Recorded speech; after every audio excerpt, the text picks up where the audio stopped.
My family texted me, "We need distance from you. Don't contact us again."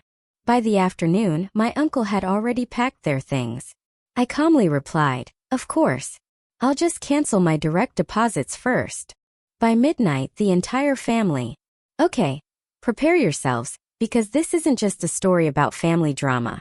This is a story about betrayal so deep it felt like a punch to the gut. A systematic exploitation of trust that left me wondering if I'd ever truly been loved for who I was, not just for what I could give. Can you even imagine getting a text from your own family? Your own mother telling you flat out, "We need space from you. Please don't reach out anymore at all."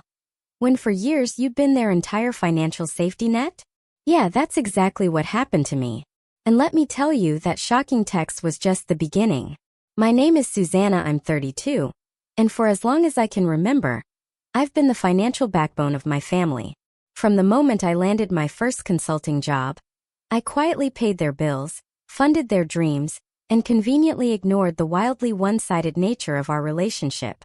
That text message on a Tuesday morning was cold, cutting, and utterly devastating. My fingers trembled as I read it, my throat tightening, each word a physical blow. "We need space from you. Please don't reach out anymore at all." It hit me like a ton of bricks. Had I finally set a boundary with my toxic family members, or had they set one with me, in the most brutal way possible? See, I grew up in a perfectly average suburb of Chicago, in a house that looked ideal from the outside, but was constantly teetering on the edge of financial collapse. From an early age, I just had a knack for numbers. I'd organize my allowance into neat categories while other kids blew theirs on candy. This wasn't just a quirk, it was survival. By 12, I understood our family budget better than my parents did. My father, Paul, was an eternal optimist, cycling through business ventures like Seasons, a landscaping company that folded in winter, a restaurant supply store that couldn't compete, a consulting firm with no clients. Each failure drained our savings, but never his boundless hope for the next big thing. "This one will be different, Susie Q," he'd say, ruffling my hair, completely oblivious to the stack of bills on the kitchen counter that kept me awake at night. My mother, Donna, dealt with our financial instability by simply pretending it didn't exist. She bought name-brand everything, hosted dinner parties we absolutely couldn't afford, and maintained memberships at clubs where she rubbed elbows with women whose husbands actually made the money, mine just pretended to. "Appearances matter," she'd declare, sliding yet another credit card bill into a drawer, convinced no one would find it. Meanwhile, my 3 younger siblings lived in the blissful bubble our parents created. James, 2 years younger, grew up believing money magically appeared.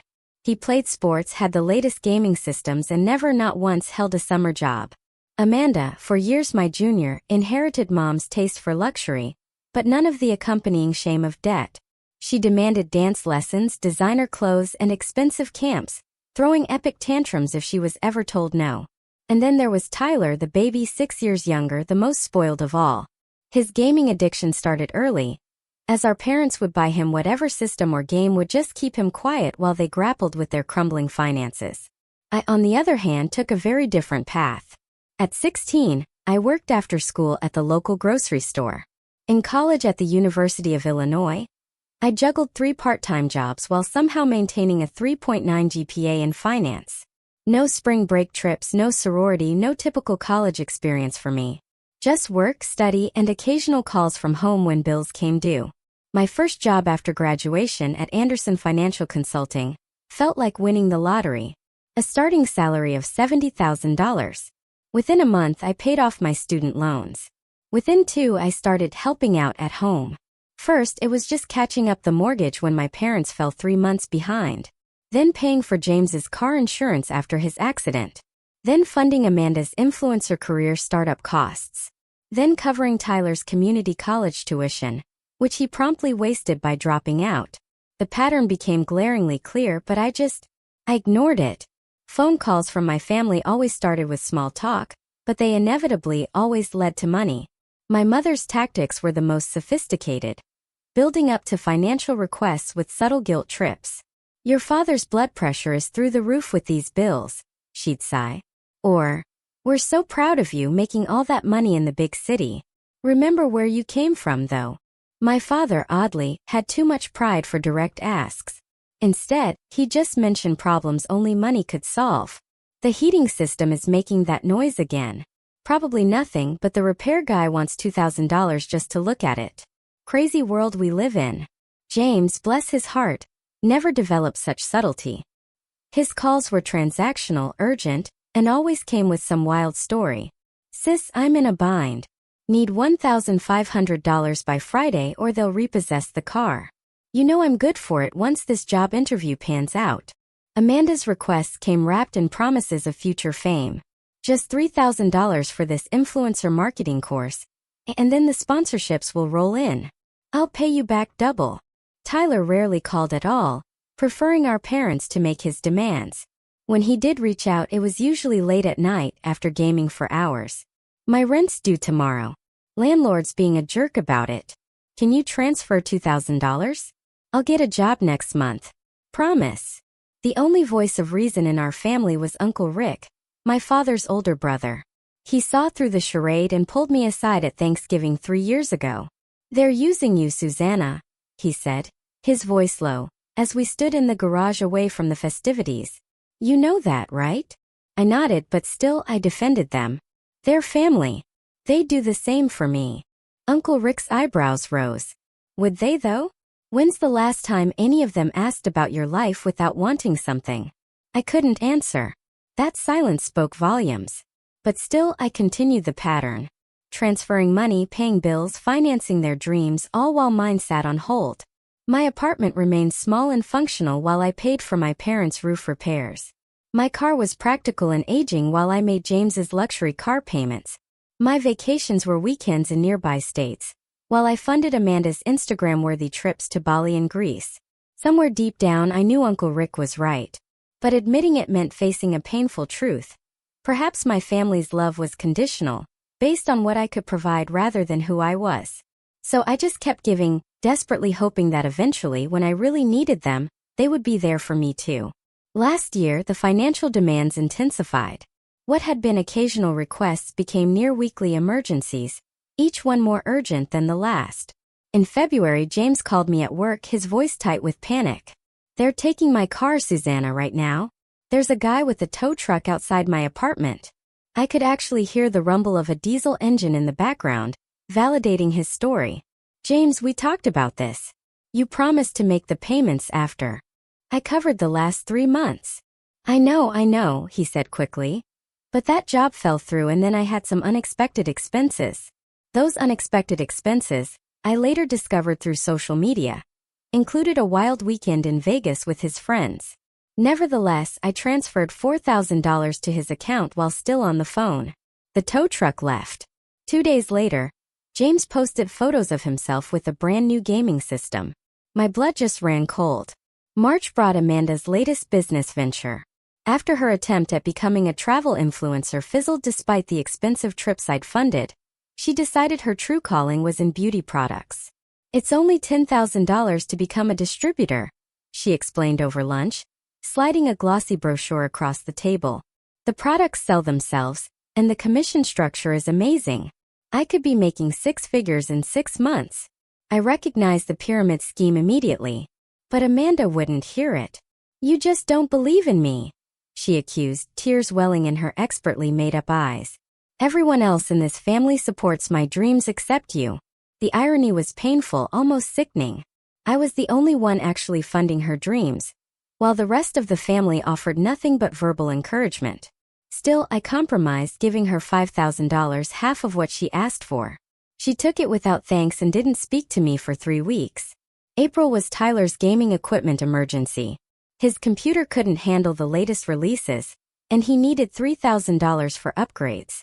When I suggested he get a job to pay for his hobby, my mother called to intervene. He's going through a tough time right now, she explained, as though his 5-year tough time was a temporary phase. This gaming thing could become a career. People make money streaming these days. I pointed out that successful streamers worked incredibly hard, a concept Tyler seemed allergic to. This observation was met with frosty silence, followed by my father calling to express disappointment in my lack of support for your brother's passion.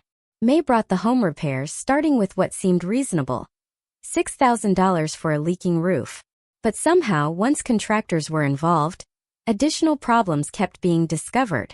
The $6,000 became $10,000, then $15,000, then $20,000. Each time I received apologetic calls about unexpected issues that needed immediate attention. During a visit home in June, I noticed something odd. While the exterior repairs seemed minimal for the cost, my mother had a brand new living room set, and my father was sporting an expensive watch. When I cautiously asked about these purchases, my mother became defensive. "We're not children, Susanna. We don't need to justify every penny to you. The contractors found wood rot that affected the interior, so we had to replace some furniture." The explanation made no sense, but challenging it further would only create tension. Instead, I tried a different approach at family dinner that Sunday. I offered to help everyone create financial plans, to set budgets, to work toward independence. "I'm happy to help," I said carefully, "but I think we need a long-term solution." I found some great financial planning tools we could all use. The temperature in the room seemed to drop 10 degrees. My mother pushed food around her plate. My father cleared his throat repeatedly. My siblings suddenly became fascinated with their phones. "Are you saying you won't help us anymore?" my mother finally asked, her voice small and hurt. "Not at all." I backpedaled quickly. "I just thought it might be good for everyone to have more control over their finances." "We're doing just fine," my father said, firmly ending the discussion. Later, while helping clean up, I overheard Amanda and my mother in the pantry. "She's becoming so controlling," Amanda whispered. "It's like because she has money, she thinks she can tell us all what to do." "She's always been that way," my mother replied. "Miss Perfect with her budgets and her savings accounts. She doesn't understand that not everyone thinks about money all the time like she does." I stood frozen, dish towel in hand, their words cutting deeper than they could possibly know. Was that how they saw me? Not as generous or supportive but controlling. Not as responsible but obsessed with money. Despite this painful revelation, I continued helping through the summer and fall. But my questions became more pointed, my transfers more delayed, as I wrestled with what was becoming sickeningly obvious. I was enabling destructive patterns, not helping my family thrive. The true breaking point came in December. I received a call from a collection agency about a loan in default, one I had never taken out. After several confusing conversations, I discovered the truth. My parents had applied for a $30,000 loan 6 months earlier, using my information as a guarantor without my knowledge or consent. They had made no payments on it. When confronted, they acted as though it was a simple misunderstanding. "We thought you knew," my father said dismissively. "We mentioned needing a loan for the house repairs and you said you'd help. This was just easier than transferring money back and forth." "You forged my signature," I said, my voice shaking.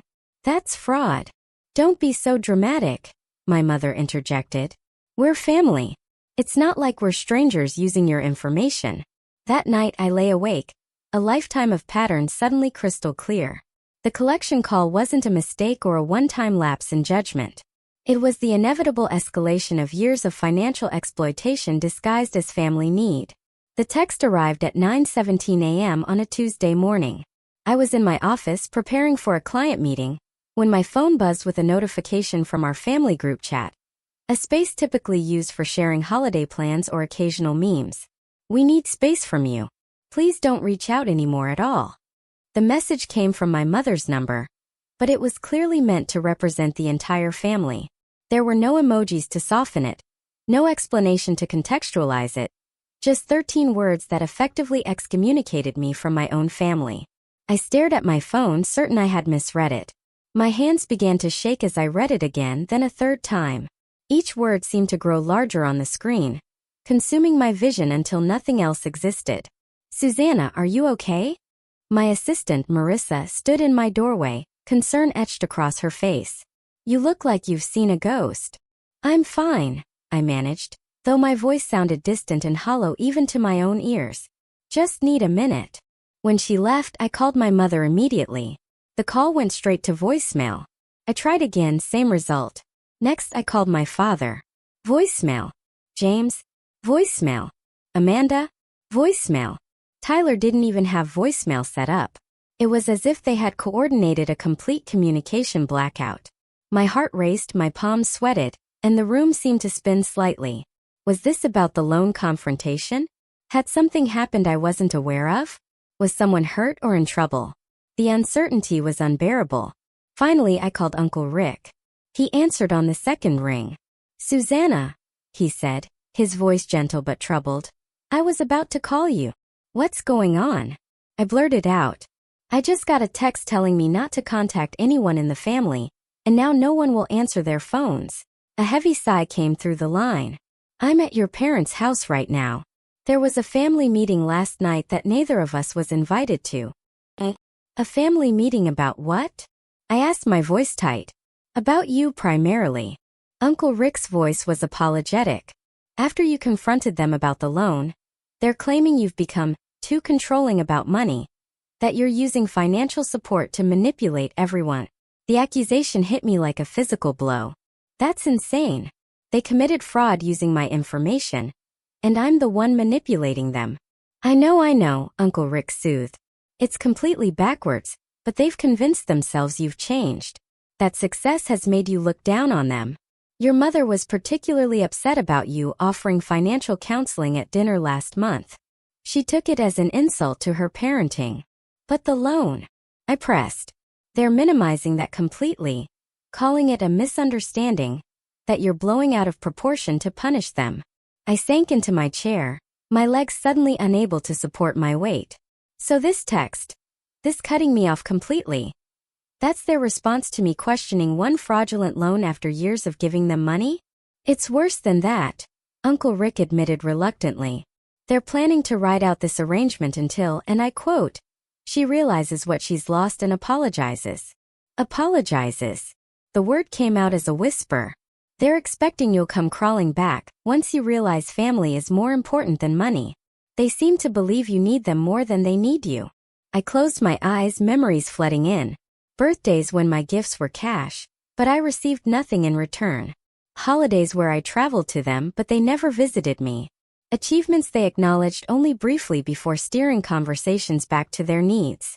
Do they realize I've given them over $175,000 in the past 5 years? I asked, the number having recently crystallized during a depressing review of my finances. Uncle Rick's whistle was low and long. I knew it was a lot, but not that much. And no, I don't think they conceptualize it that way. In their minds, that's just what family does for each other. Though the support only seems to flow in one direction. After hanging up with Uncle Rick, I canceled my meetings for the day, claiming illness. It wasn't far from the truth. I felt physically sick, my stomach churning with a toxic mixture of hurt, anger, and profound disbelief. Back in my apartment that evening, I found myself scrolling through old family photos, searching for clues I might have missed. There we were at James's graduation, my proud smile as I stood next to him, knowing I had paid for the tuition that made that moment possible. Amanda's 21st birthday, where I had not only funded the lavish party, but also flown in to celebrate despite having an important presentation the next day. My parents' 30th anniversary, where I had surprised them with a weekend getaway they had mentioned wanting.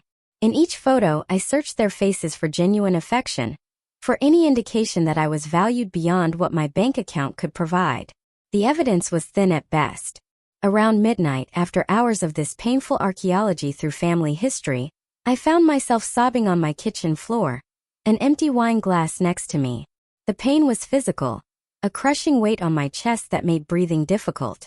The ultimate betrayal wasn't the loan or even the text, but the realization that perhaps I had never been loved for myself, only for what I could provide. I fell asleep there on the cold tile, emotionally exhausted, my phone clutched in my hand in case anyone from my family called to say it had all been a terrible mistake.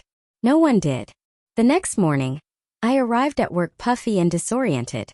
I had changed clothes and applied makeup, but no cosmetic could hide the devastation written across my features. I made it through one client call before breaking down in the women's restroom. Lisa, a coworker I knew casually, found me there trying to muffle my sobs in a paper towel. "Susanna?" she asked gently, approaching slowly as one might a wounded animal. "Can I help?" Something about her kindness, offered without expectation of return, broke the dam completely. Between hiccuping sobs, I told her everything. The years of financial support, the escalating demands, the fraudulent loan, and finally, the text cutting me off for having the audacity to question any of it. Lisa listened without interruption, her expression transitioning from sympathy to outrage on my behalf. When I finished, she took my hands in hers. Susanna, I need you to hear something that might be hard to accept. What you're describing isn't normal family support. It's financial abuse. The term hit me like cold water. Abuse? That seems extreme. They're not bad people. They just take advantage of your generosity, manipulate your emotions to extract money, cut you off when you set a reasonable boundary. Lisa shook her head firmly. If this was a romantic partner treating you this way, would you hesitate to call it abuse? She had a point, a painful, undeniable point. But accepting it meant reframing my entire family narrative, something too painful to process in a company bathroom. Lisa seemed to sense this and shifted approaches. My sister went through something similar with her ex. She found this therapist who specializes in financial abuse. Let me give you her number, just for a consultation if nothing else. That afternoon, I called Dr. Taylor's office and was surprised to get an appointment for the following day. A cancellation fortuitously timed. Walking into her warm, minimalist office, I felt both terrified and relieved to finally speak these truths aloud to a professional. Dr. Taylor listened intently as I recounted the same story I had told Lisa, occasionally asking clarifying questions, but mostly allowing me to unspool the tangled history of my family's financial dependence. When I finished, she didn't immediately offer reassurance or validation as Lisa had. Instead, she asked a question that changed everything. Do you have documentation of how much you've provided to your family over the years? I nodded. I keep detailed financial records. It's part of my job. Would you be willing to calculate the exact amount as homework before our next session? Every loan, every bill payment, every gift with a monetary value. The assignment seemed strange, but I agreed. That evening, I pulled out bank statements, credit card records, and my personal financial tracking spreadsheets. I created a new document titled Family Financial Support and began cataloging every transaction. Small amounts like dinner checks and birthday gifts, I lumped together as estimates. But every major transfer, bill payment, and loan was recorded meticulously with dates and amounts. Hours later, I stared at the final figure in disbelief. Since graduating college 8 years ago, I had given my family a staggering $178,642, nearly all of it labeled as loans that were never repaid. But the accounting exercise revealed something even more disturbing. I pulled up my current credit report and discovered 3 credit cards I didn't recognize. Further investigation confirmed my suspicions. My parents and James had opened cards in my name. The cards were still active, with balances totaling over $22,000. I dug deeper, checking all possible accounts connected to my social security number and credit. 2 cell phone plans for Tyler and Amanda, a furniture store credit line used for my parents' new living room set, a lease agreement for James's apartment that somehow listed me as a co-responsible party. By dawn, I had uncovered over $45,000 in fraudulent debt and financial obligations created without my knowledge or consent. This wasn't just a single loan. This was systematic identity theft perpetrated by my own family, called Uncle Rick. Time zone differences be damned. They're still using my information, I said when he answered, my voice eerily calm, considering the circumstances. Credit cards, phone plans, lease agreements, all without my knowledge. Uncle Rick was silent for a long moment. I had no idea it went that far, he finally said. I knew about the loan, but not the rest.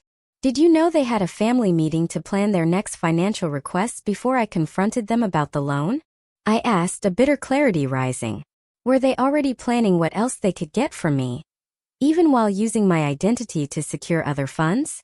Uncle Rick's hesitation told me everything. James mentioned something about you helping with a business venture, and your parents were talking about a timeshare opportunity. A strange laugh escaped me, halfway between amusement and despair. They were planning to cut me off if I didn't agree, weren't they? This whole space thing was already their backup plan. I think so, Uncle Rick admitted. When you confronted them about the loan, they just accelerated the timeline. As the sun rose on a new day, Something crystallized within me. This wasn't love. This wasn't family.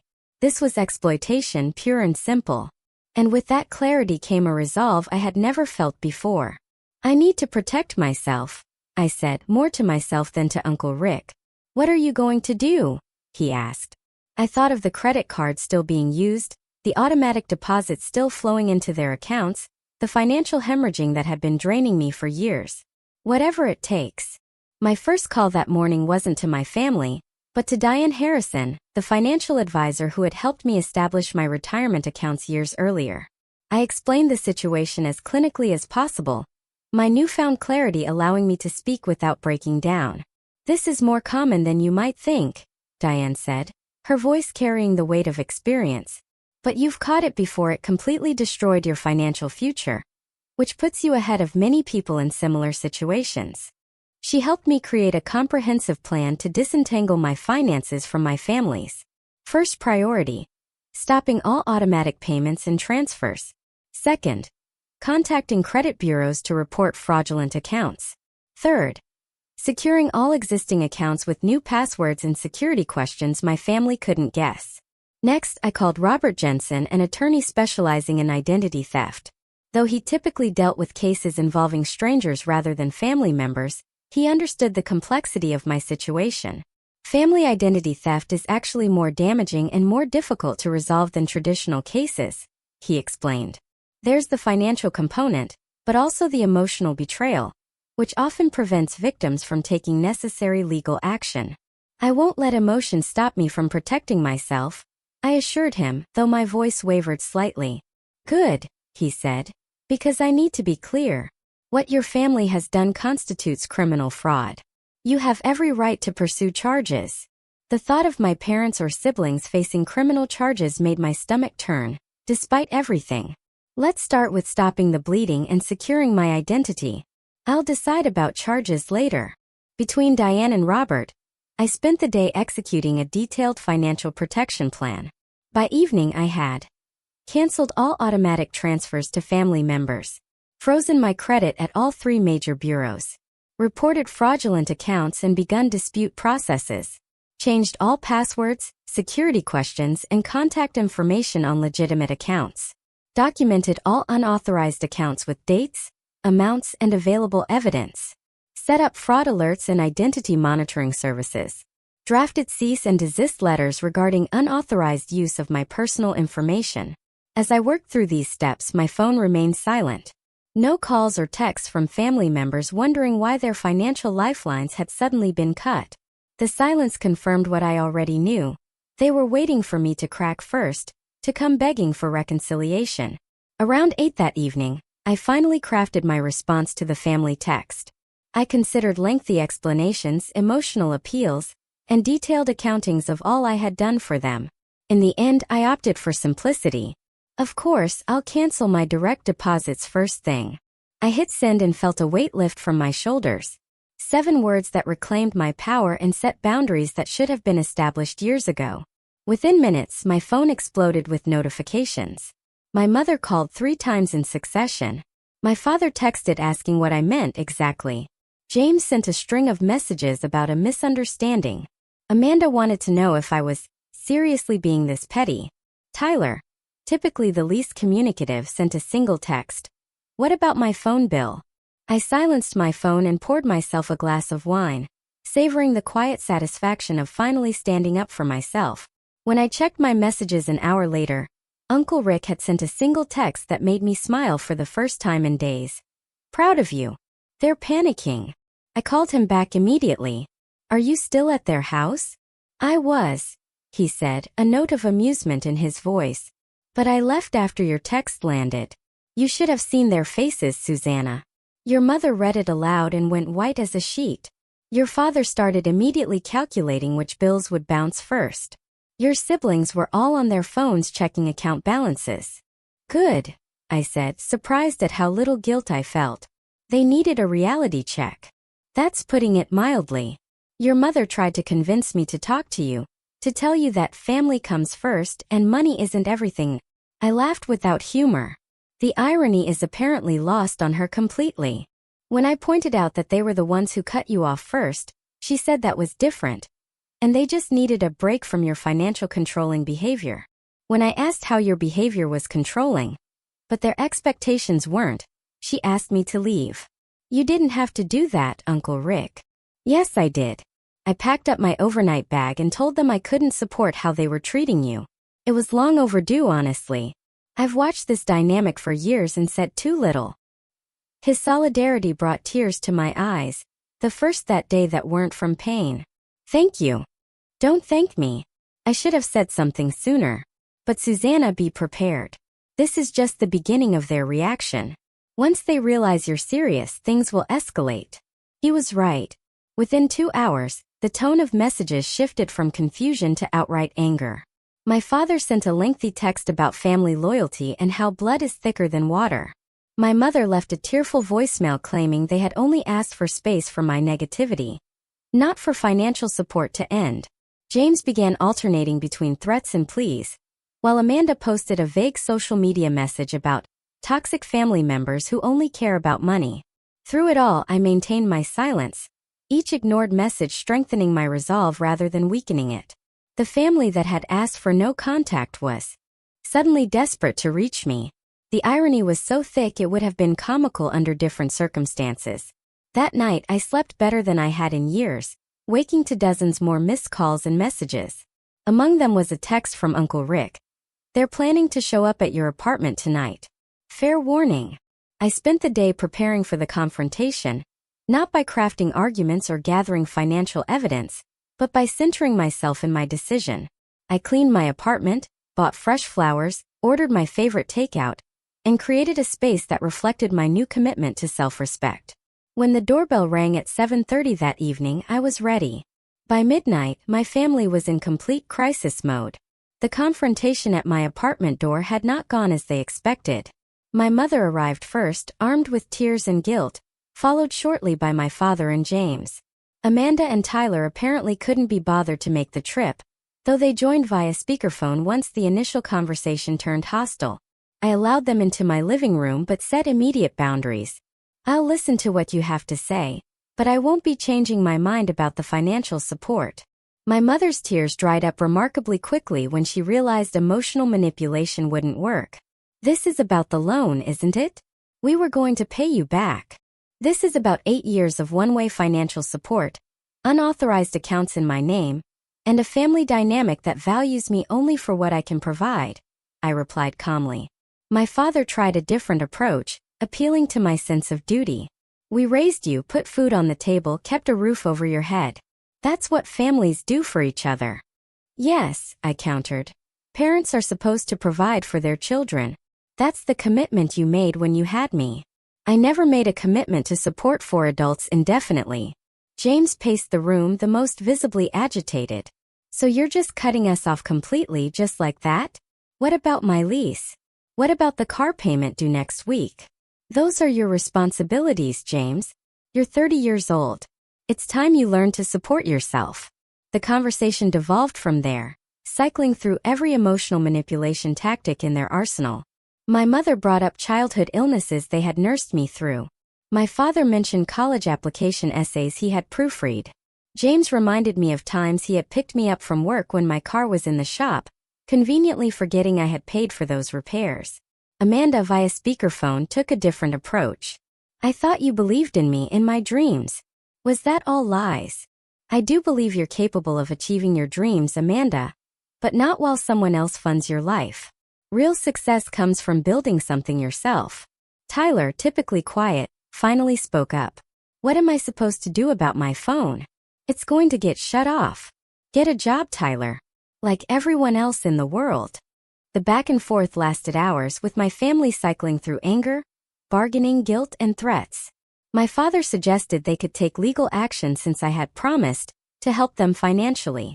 My mother hinted she would tell extended family members I had abandoned them. James bluntly stated he would default on the lease that fraudulently listed me as a co-signer, damaging my credit further. Through it all, I maintained my position with a calm I didn't know I possessed. When they finally left around 11:30, having secured no commitments from me, the true panic began. Uncle Rick called around 1 o'clock in the morning. They just had an emergency family meeting. I was still awake, too wired from the confrontation to sleep. Your father is realizing the mortgage payment is due in 3 days with no way to cover it. Your mother is worried about the minimum payments on those store credit cards. James discovered his car insurance lapsed because the automatic payment from your account didn't go through. I felt a twinge of worry, quickly suppressed. Those aren't my problems anymore. I know and I agree. I'm just keeping you informed. They're making desperate plans. Your mother is calling her side of the family tomorrow to ask for loans. Your father is talking about selling his coin collection. James is looking at roommate listings online. Sounds like exactly what they should have been doing all along, I observed. The next few days brought the financial reality crashing down on each family member differently. Amanda's Instagram, once filled with brunches, shopping hauls, and tropical vacations, suddenly featured posts about simple pleasures and finding joy in everyday moments, as her lifestyle rapidly contracted.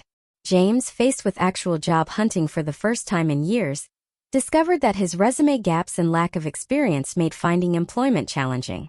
His social media updates shifted from party photos to complaints about unfair hiring practices and impossible job markets. Tyler's gaming streams abruptly ended when his high-speed internet was disconnected for non-payment. He was forced to move back home when his rent check bounced, leading to further strain in the already tense household. My parents faced the most significant adjustments. Their mortgage grace period ended, incurring late fees they couldn't afford. Credit card minimum payments were missed, resulting in penalty APRs that made their debt even more unmanageable. The carefully constructed facade of middle-class stability began crumbling visibly, with neighbors noticing the lawn going unmowed and repair projects abandoned mid-completion. Through Uncle Rick, I heard about these developments but remained firm in my decision. He became my eyes and ears in the family, keeping me informed without pressuring me to re-engage. A week after my financial separation, my mother showed up at my apartment again, this time alone. Her appearance had changed dramatically in just 7 days. The designer clothes were replaced with simple jeans and a sweater. Her perfectly maintained hair showed roots, and her nails were bare of their usual professional manicure. 5 minutes, I said, allowing her in but remaining standing. Susanna, we're really struggling, she began, her voice lacking its usual theatrical quality. The mortgage is past due and the bank is calling. Your father's blood pressure is through the roof. James might lose his apartment. I understand this is difficult, I said evenly, but these are natural consequences of financial decisions you've all made over many years. We're family, she said, as if those 2 words explained and excused everything. Family doesn't commit fraud against each other. Family doesn't value money over relationship.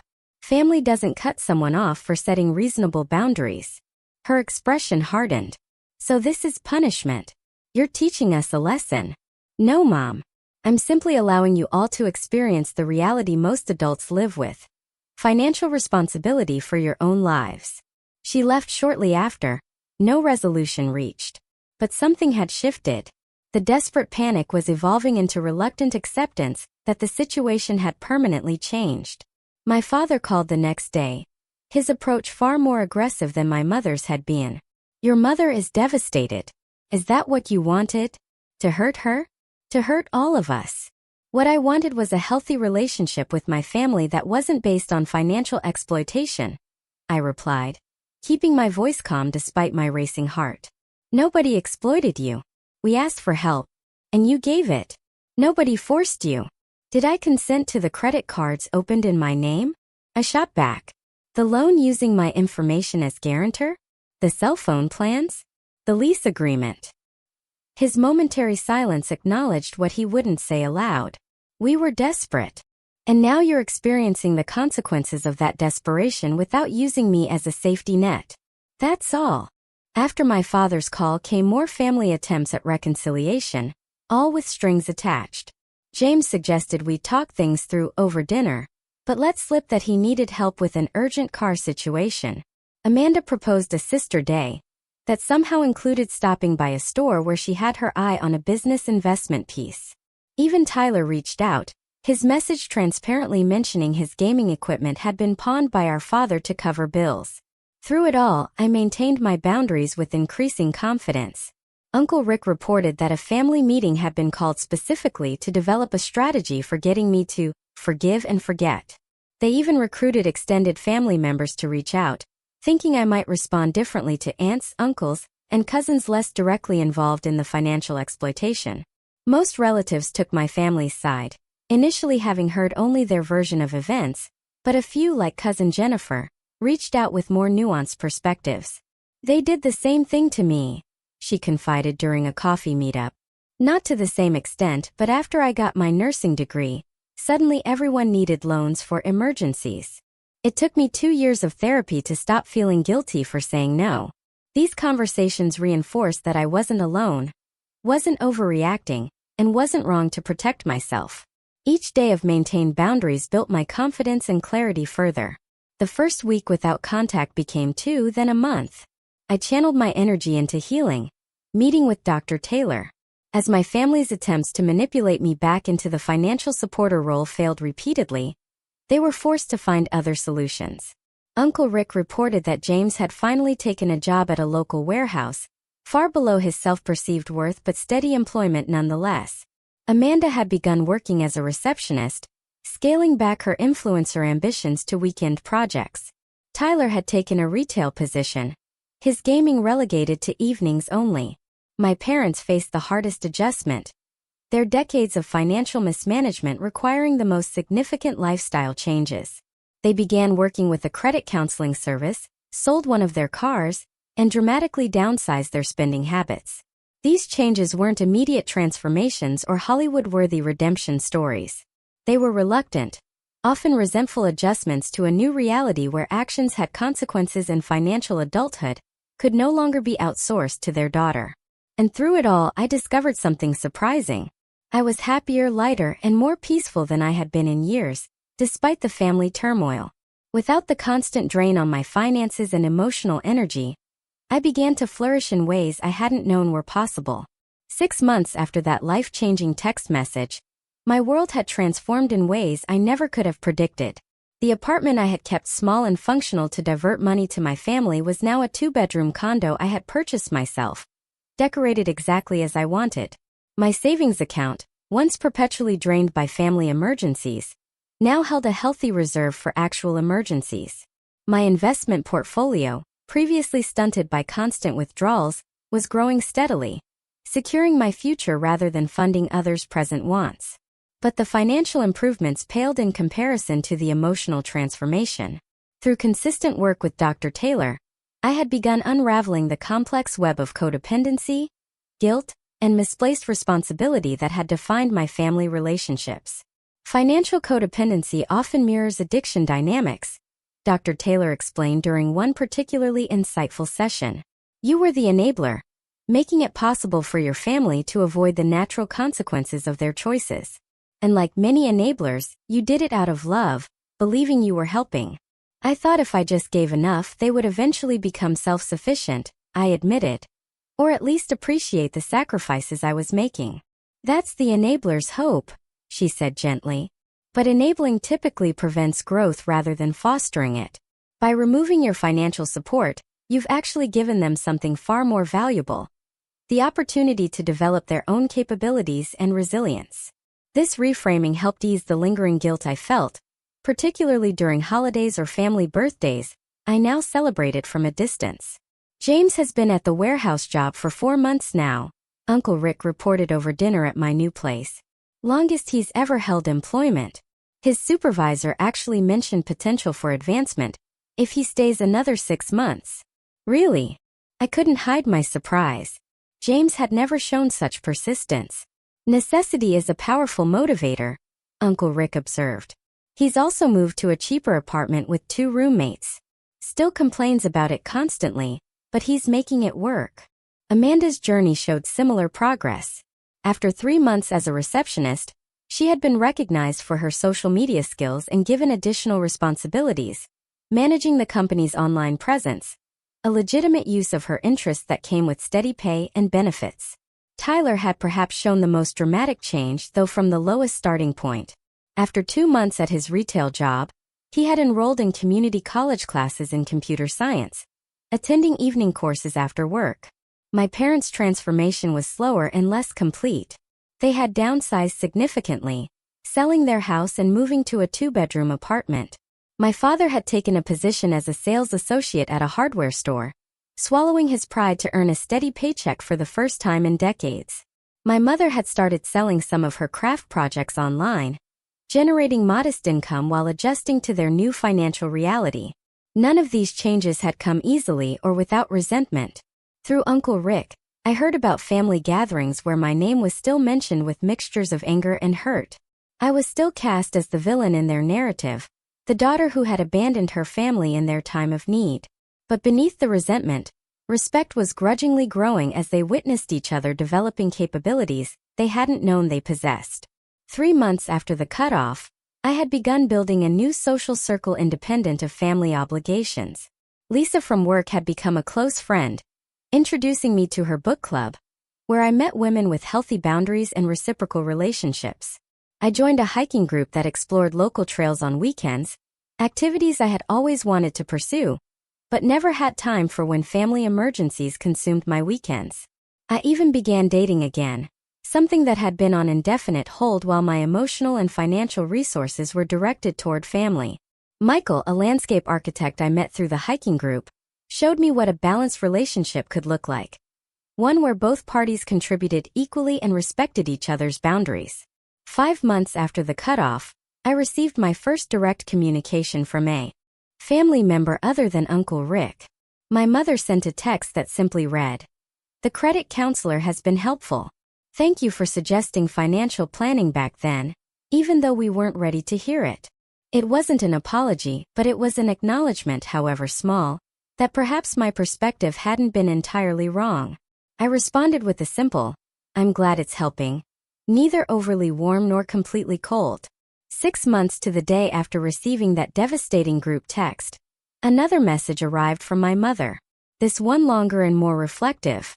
"I've been doing a lot of thinking about our relationship and how things developed over the years.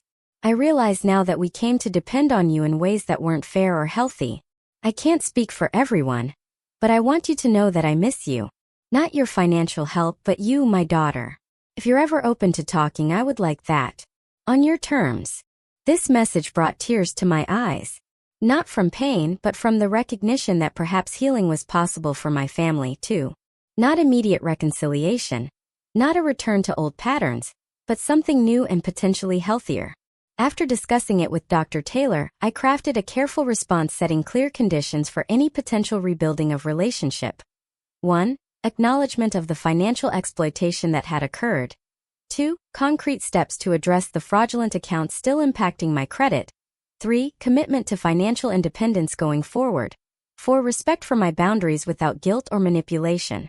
To my surprise, my mother agreed to all conditions, adding, "We have a long way to go, but I want to try." 2 weeks later, we met for coffee at a neutral location, our first face-to-face conversation without financial undercurrents in years. It was awkward, tense at moments, but also contained glimmers of a potential new relationship based on who we were rather than what I could provide. Similar tentative reconnections began with other family members. James thanked me for a job reference I had provided through a colleague, his gratitude seemingly genuine rather than a prelude to asking for money. Amanda shared news of her promotion without any hint of needing investment for side projects. Even Tyler sent a simple message about passing his first college courses. These weren't fairy tale reconciliations. Years of unhealthy patterns couldn't be undone in months. But they were steps towards something more balanced, more authentic, and ultimately more loving than what had existed before. The most profound change, however, was within myself. I had discovered a strength I never knew I possessed. The ability to stand firm in my worth beyond what I could provide materially to others. I had learned that true generosity comes from choice, not obligation or manipulation. And perhaps most importantly, I had discovered that family who truly loves you wants your well-being, not just your wallet. The journey from financial enabler to empowered individual had been painful, brutal even, but the freedom on the other side was worth every difficult moment. I now understood that sometimes the greatest love you can show family is allowing them to stand on their own. And the greatest love you can show yourself is believing you deserve better than exploitation disguised as love. What would you have done in my place? Have you ever had to set such incredibly difficult boundaries with family members who took advantage of your generosity? Tell me what you think, I really want to know. Drop a comment below.